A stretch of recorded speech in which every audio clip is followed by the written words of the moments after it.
Hello guys and good morning. For today's video ay mangunguha ako ng talong dito sa puno. Ito nga pala guys, talong na ito ay nung panghuling tag-ulan.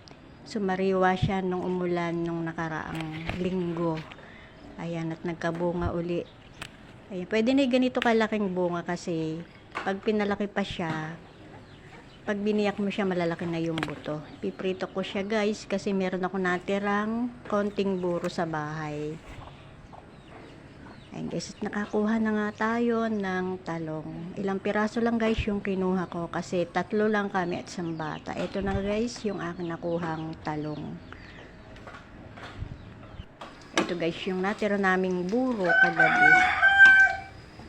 Ang aming sausawan sa talong. Naiprito ko na nga yung talong na nakuha ko sa puno. Kain na guys.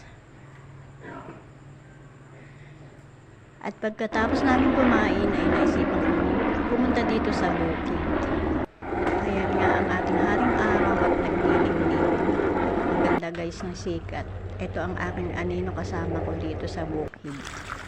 Sinama ko siya. At kasalukuyang nagpapatubig. Ayan guys.